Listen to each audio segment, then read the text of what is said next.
నమస్తే అండి. ఈరోజు సాగర్ బయోటెక్ ప్రైవేట్ లిమిటెడ్ వారిది వజ్ర రేవతి వెరైటీ గారపాడు వట్టిచెరుకూరు మండలం గుంటూరు జిల్లా.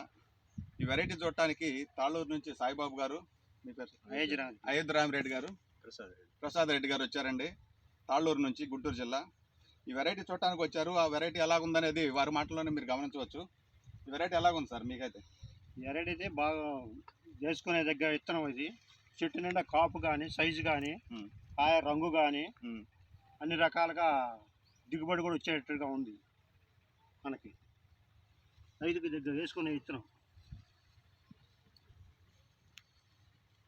ఇప్పుడు ఈ కాయ కూడా మట్టిలో ఉంటుంది కదా మామూలుగా? ఇప్పుడు తక్కువ. మీకు ఎలాగుంది సార్? బాగా అంటే ఈ మొక్కలో క్యారెక్టర్స్ ఏం గమనించారు మీరు? తాలుగా తక్కువ కింద ఉన్నా కూడా బ్యాడ్ మట్టిలో కలుసుకున్నా కానీ తక్కువగా ఉంది. ఇది ఎక్కువగా పంట పోవటం వల్ల కొంచెం కింద. ఇప్పుడు అధిక వర్షాలు, మొన్నటిదాకా వర్షాలు కూడా లేవు, దాన్ని కూడా తట్టుకొని కాసింది అంటారు ఈ వెరైటీ.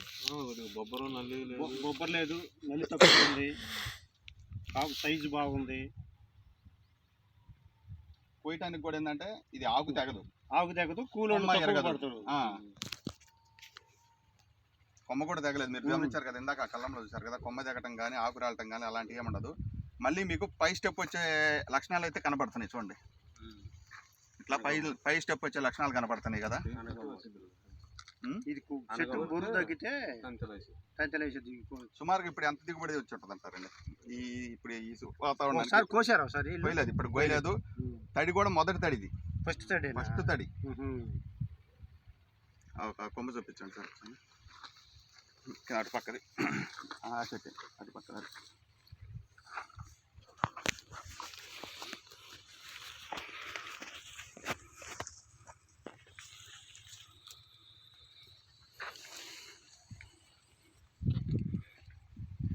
దీని పేరు వజ్ర అండి. సాగర్ బయోటెక్ ప్రైవేట్ లిమిటెడ్ వారిది వజ్ర వెరైటీ, ముడత రకాలకు సంబంధించిన వెరైటీ.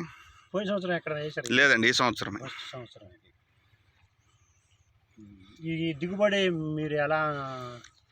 మేము గతంలో తెలంగాణలో వేసి ఉంటే చూసి రావటం జరిగింది.